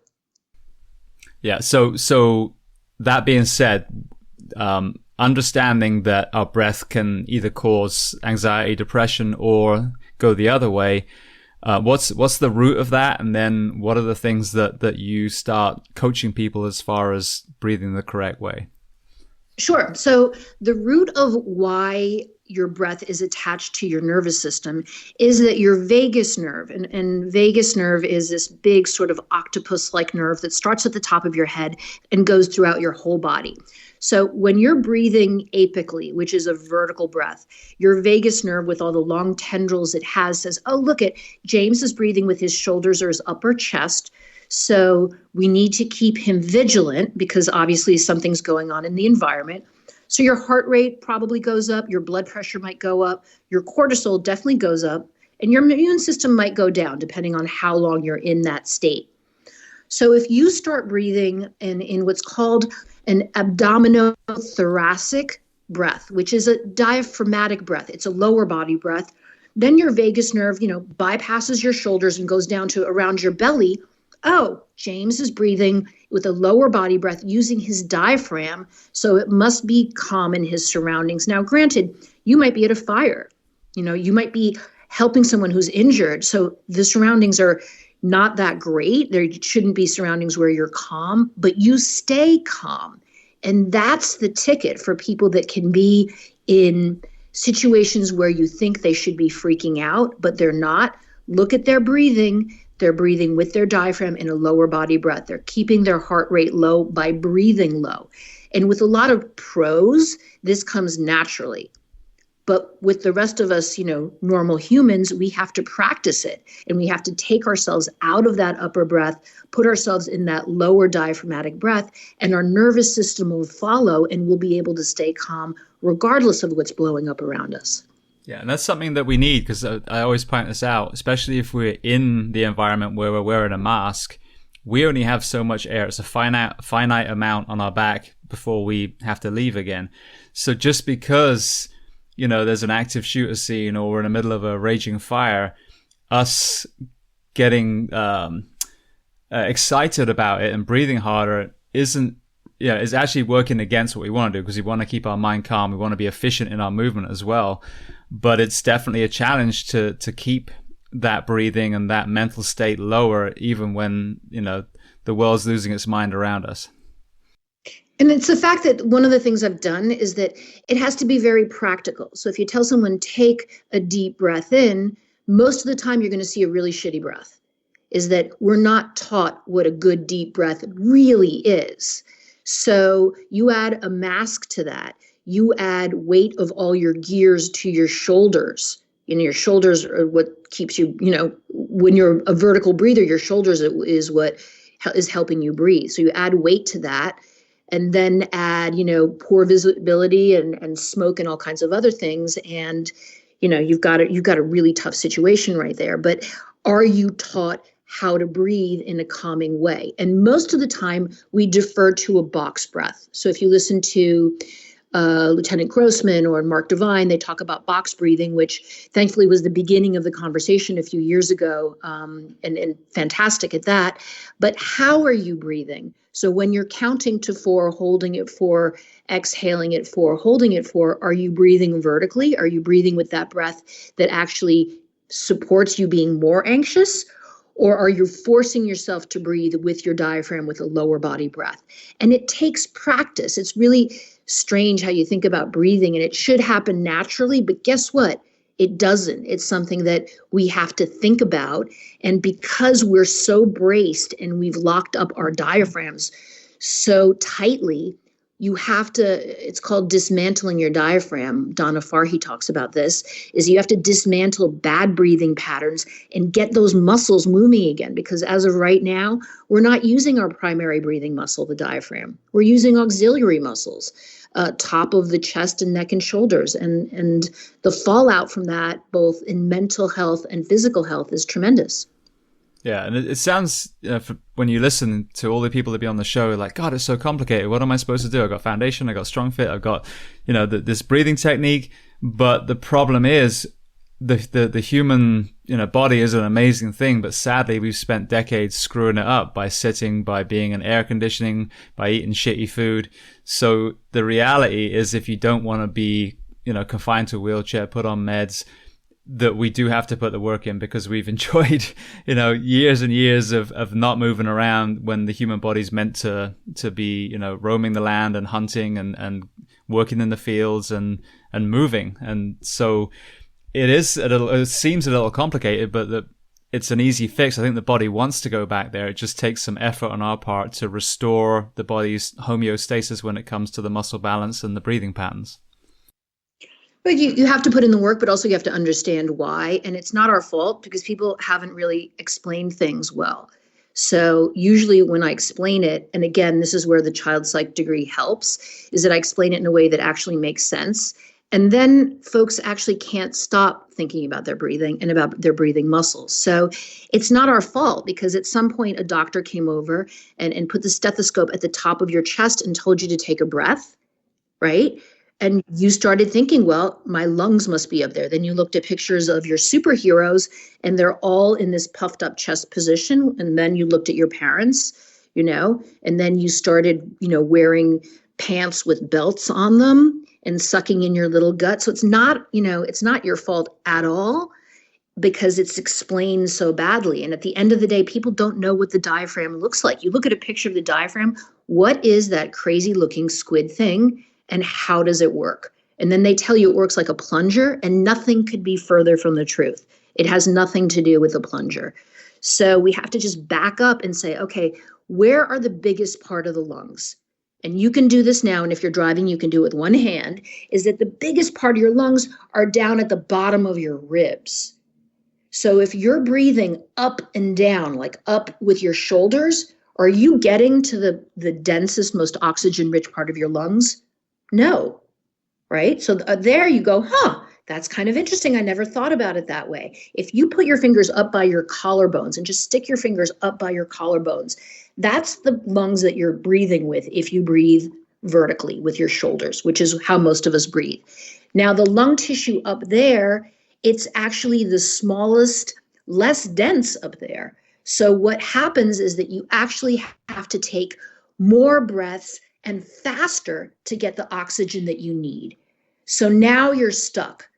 You're a little bit anxious and you're breathing faster and shallower. And you're stuck in this circle of being anxious, and you don't have a way out because the way you're breathing is telling your body to stay anxious. Yeah, and I've seen that in the gym. I've talked about this with a couple other guests as well.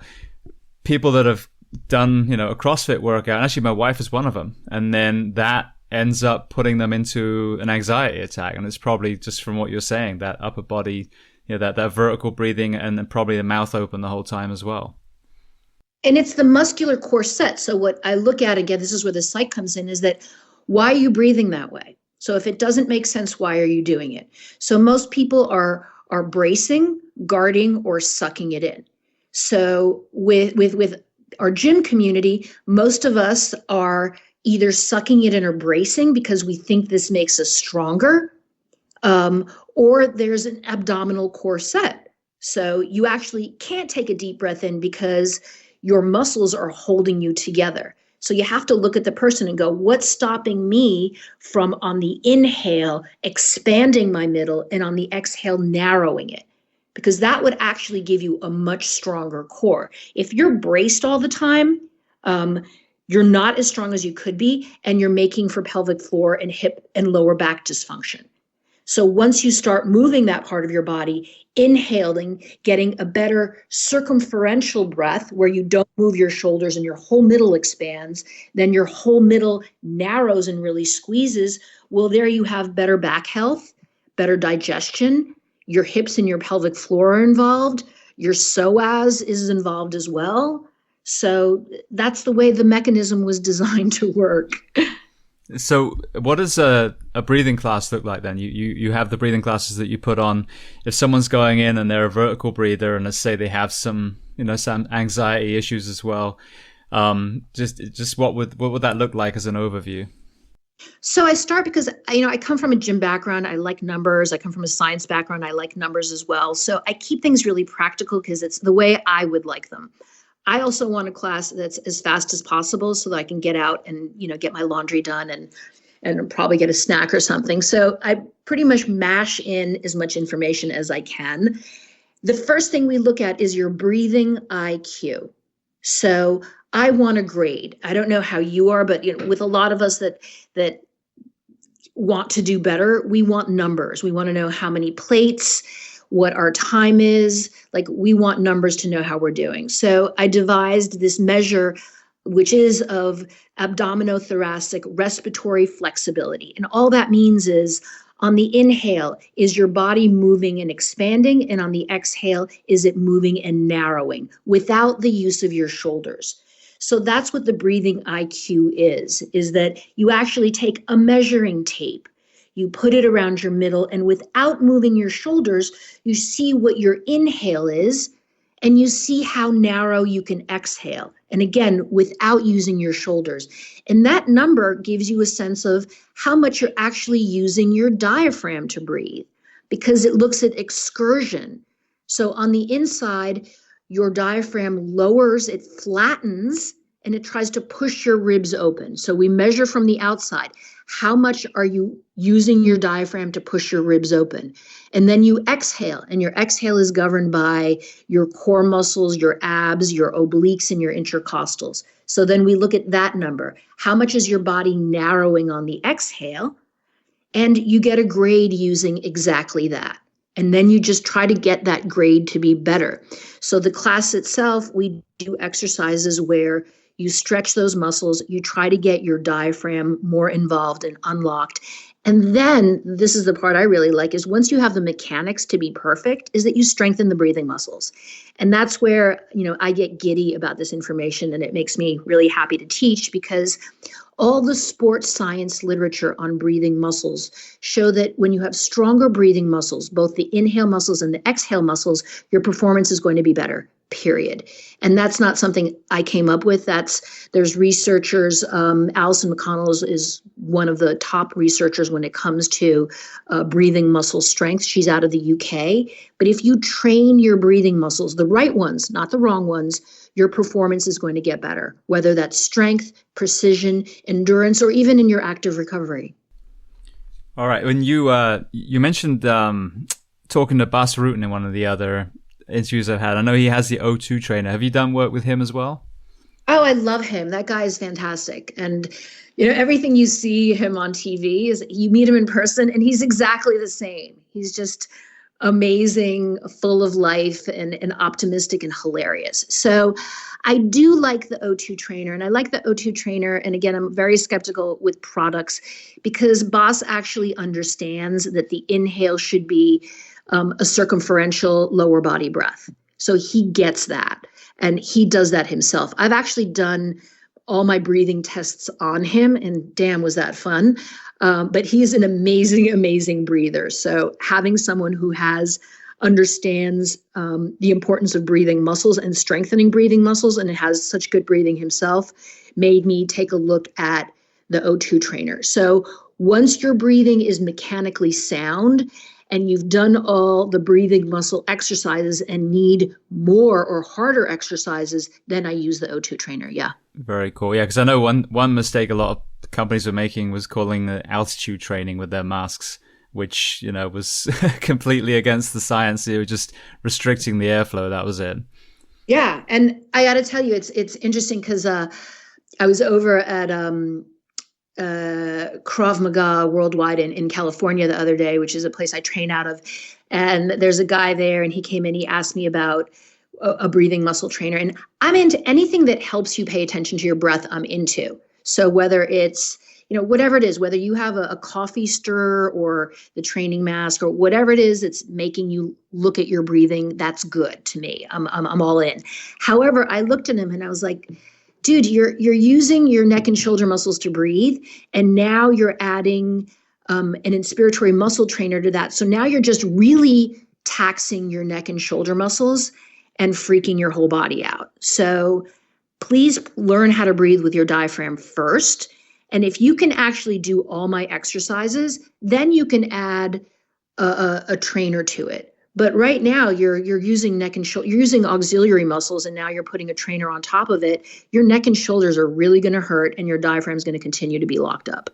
Yeah, that's so pertinent as well, because we see that in the gym, people that walk in and they got horrible form and they throwing weights on the deadlifts, and then you don't see them for 6 months because they blew their back out instead of learning how to hinge properly and working on mobility with lightweight until they were actually to a point where they could add some significant resistance.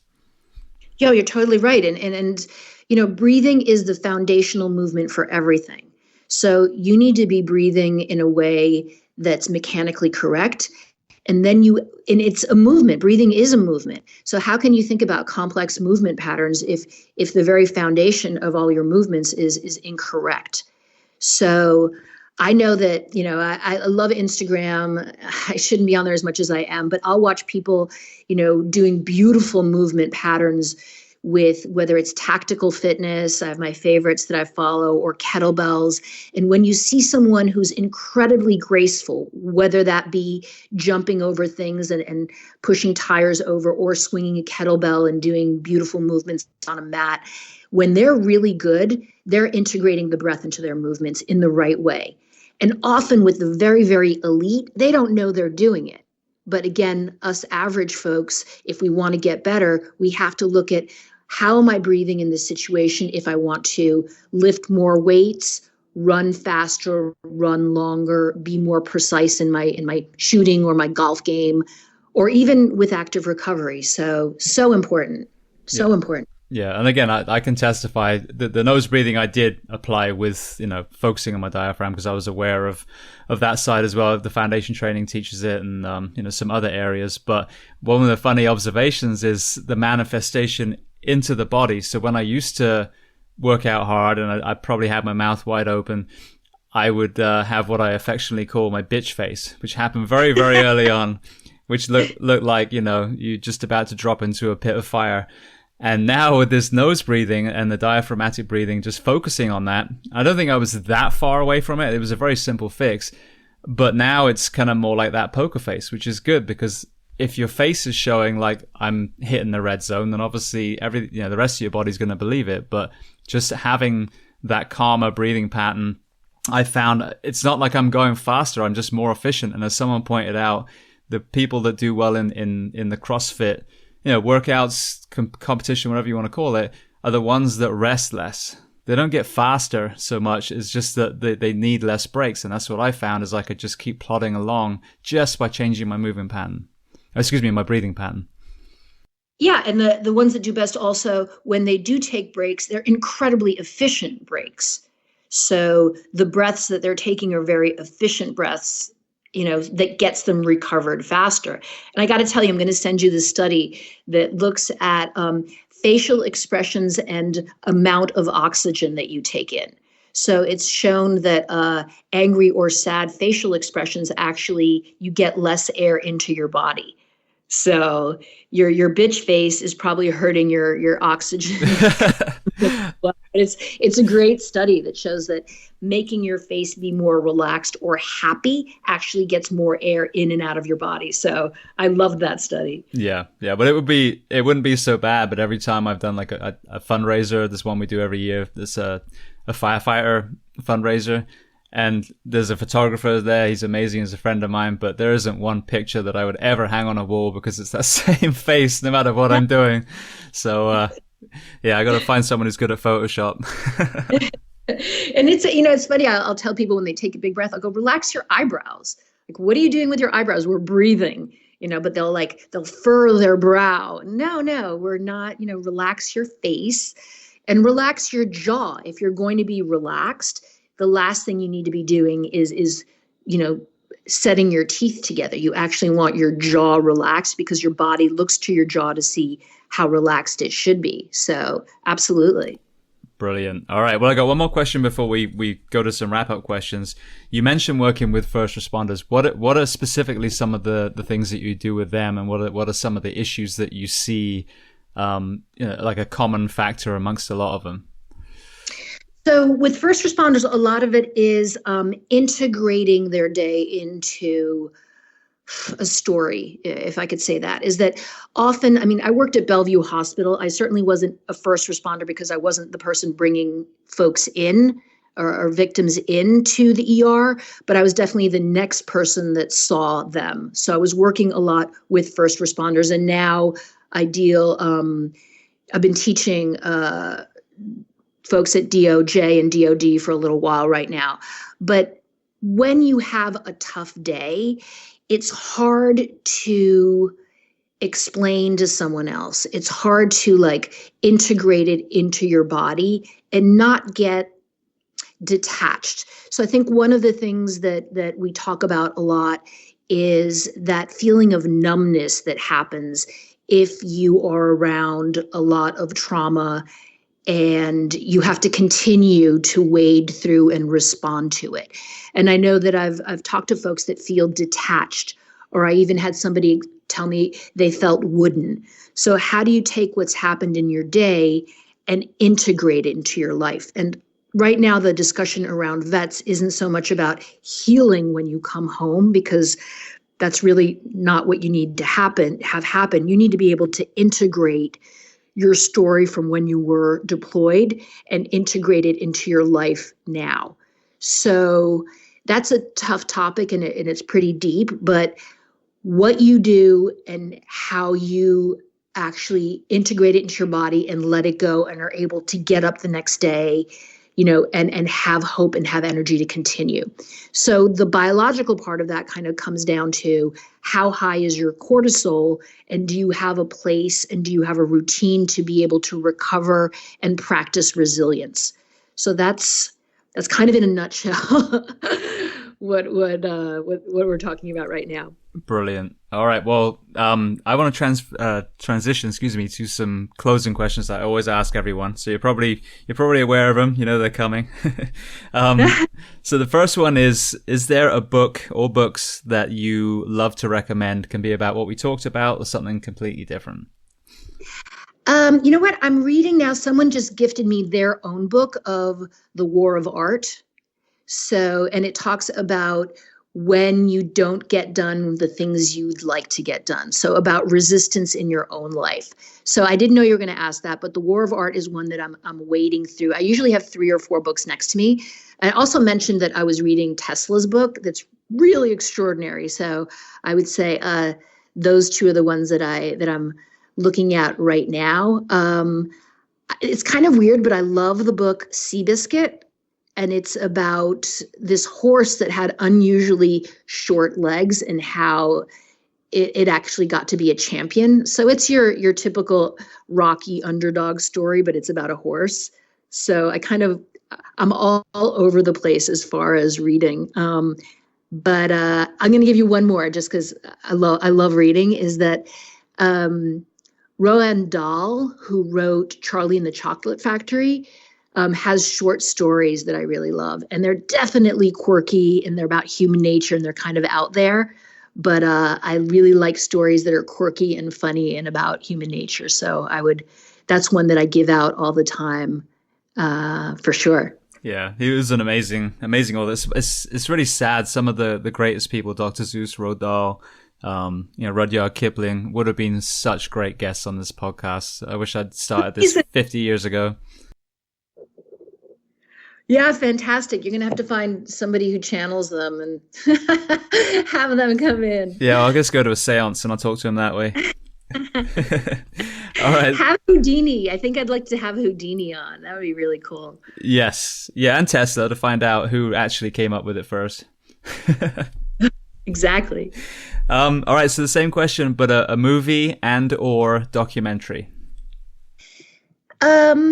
You know what? I just saw a movie called The Florida Project, and it was a little rough around the edges. It wasn't a high-financed film, but it was really interesting about people that lived in the projects right outside of Disney. Is it Disneyland or Disney World that's in Florida? Disney World, yes. That's the Disney fire World. department I used to work for. Yeah. So, and there is a fire in the movie. But I loved it because it was just about a community that you don't think about. Is like you think about Disney and princesses and things like that. And like, what about folks that live in the projects right next to it? And how do they live? So it was a little sad, but it was definitely interesting. And I'm actually, for a recommendation, I'm going to veer off.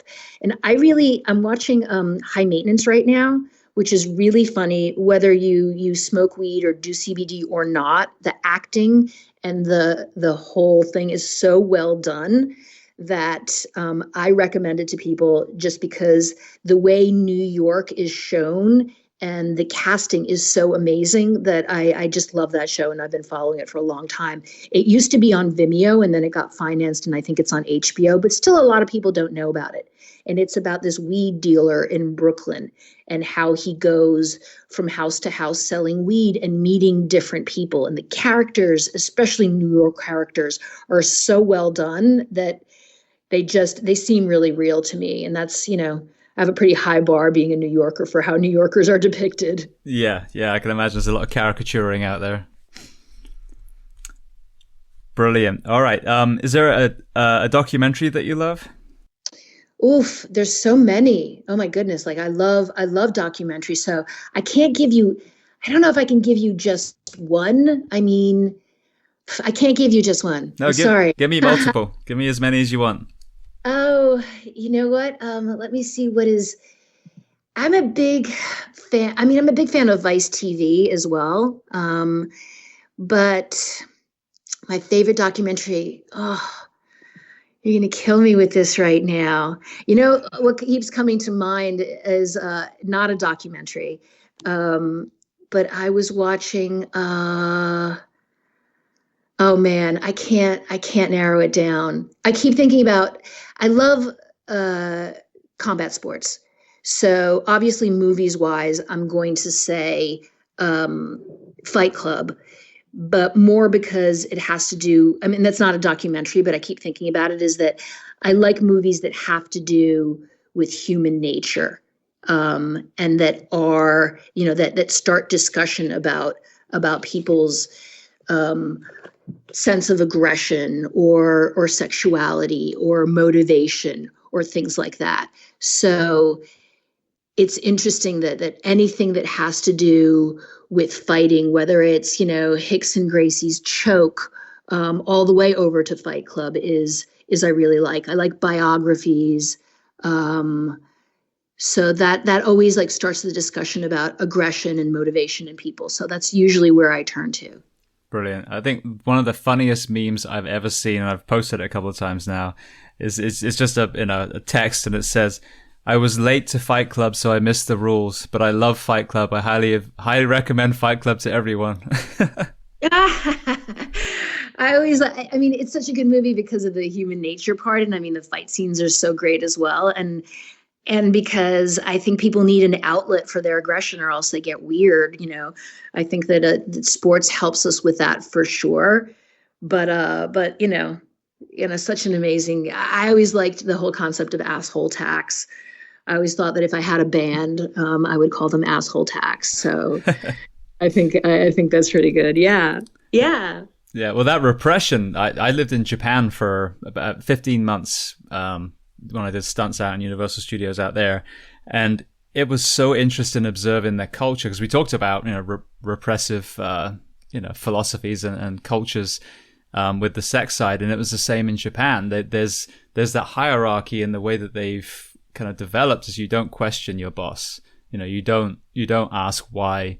And, you don't show a lot of emotion day to day, but then, so consequently, when they would go out drinking, it wasn't a social drink. They'd go out and get shit-faced. And again, I'm not tarring everyone with the same brush, but at that time, you just observe a lot of business people doing that. And even the comics, very sexually violent comics, but they weren't sexually touchy or feely or anything at all in day-to-day life. So it's funny that when you withhold an area, it can cause a very extreme reaction on the other side.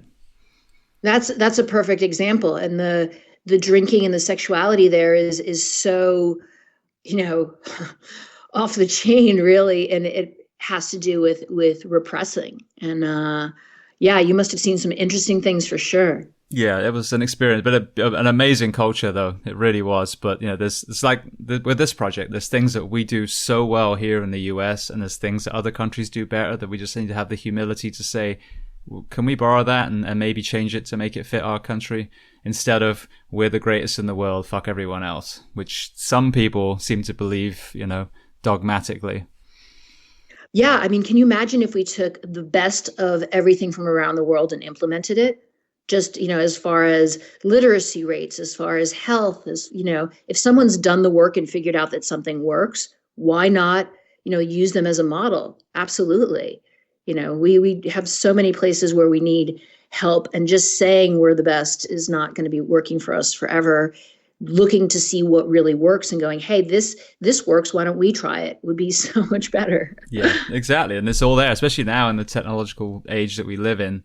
It's there, and you can see the results, and you can you can reach out on Skype and interview the people and be like, tell me the pros and cons. But yeah, I mean, I think that we are a global community now, and we need to just borrow from each other, and I think we'll fix multiple countries all at one time.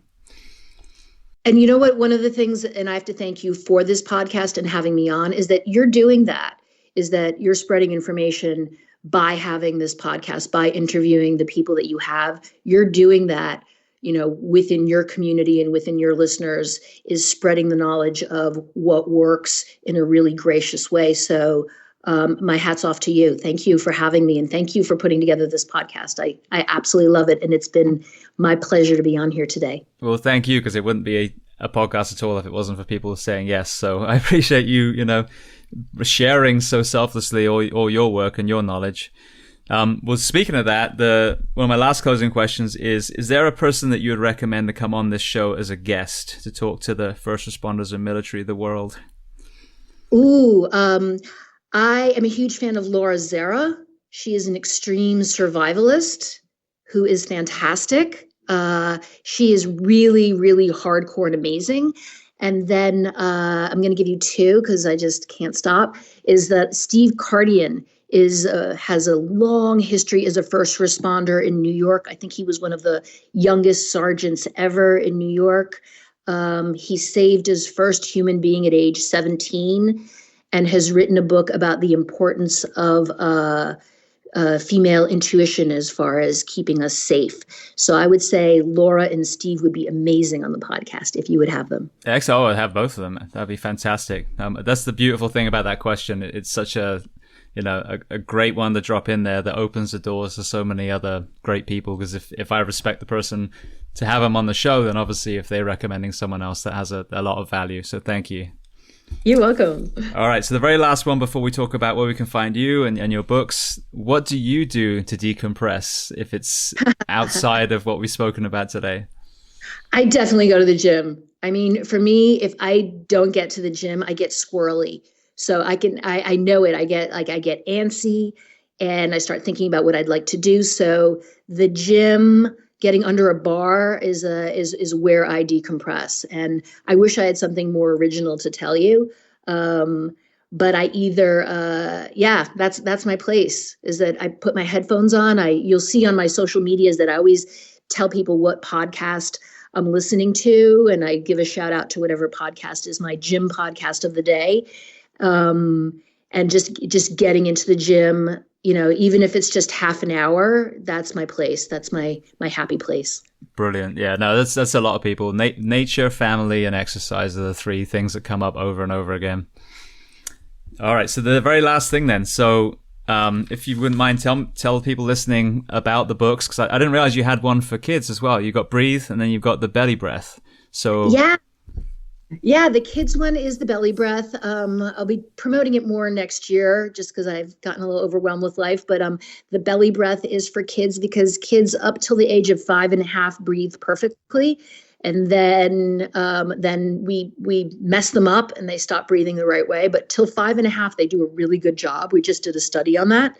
And then Breathe is the book. It has a very long title, but that was published last year. And it sort of goes back through the steps of everything that I did today. And again, I love the book. You don't have to buy it. You can go to your neighborhood library and take it out. If your neighborhood library does not have it, please have them get in touch with me and I will send them a copy. I'm big into public libraries and for people to have access to information that don't need to buy the book from anywhere, but just take it out of your local library. And then I'm working on the next book, which is Breathing for Endurance, Strength, Precision, and Recovery. So hopefully that'll be out next year. I'm totally behind because I've just realized that there's so many great people out there and so many great suggestions and studies that who knows when I'll get that one done, but hopefully it'll be in the spring. Excellent. And what about the breathing class? So the breathing class is the website, Dr. Belisa on Instagram. And I do workshops. So actually, if I don't do the workshops, folks that have been trained by me do the workshop. And I also do teacher training. You can usually find me doing some kind of an event with first responders. I just got back from being in Tampa working with the Hero's Journey and with Stay in Step. So I'm either at a firehouse, at a conference of some sort, in a prison, or at a gym doing workshops. And the workshops go from 3 hours to 2 days long, where we do all kinds of things related to breathing, including the meditation, which is called Meditation for People That Can't Meditate, because that used to be me. That's a lot of us. I found Headspace, which is my kind of gateway drug. But yeah, I had squirrel brain, and I'd sit there for a couple minutes and just get antsy. Squirrel brain or monkey brain, yeah, hopping around all over the place, wondering why everyone else seems so peaceful, and yeah, but doing, and it's a breath-led meditation is a lot easier for us that have squirrel brain, for sure. Absolutely. All right. Well, I just want to say thank you so much. There's been so much in here, and sorry for the tangent on the sex side, but as you were saying, it's very rare that you hear that, and I've heard some good ones on relationships in general, but there are some areas where we don't talk about it, and I think it's refreshing to have that conversation. So thank you for that as well. Thank you for asking them. I have to thank you for asking them, for sure. All right. Well, thank you so much. I know that people are going to get a huge amount out of this, and as you just mentioned, if you go to the website, which I'll put on my website as well, the links to the books. I think that there's some great rabbit holes for people listening to address a multitude of issues that we see in our profession. You rock, James. Thanks for having me on.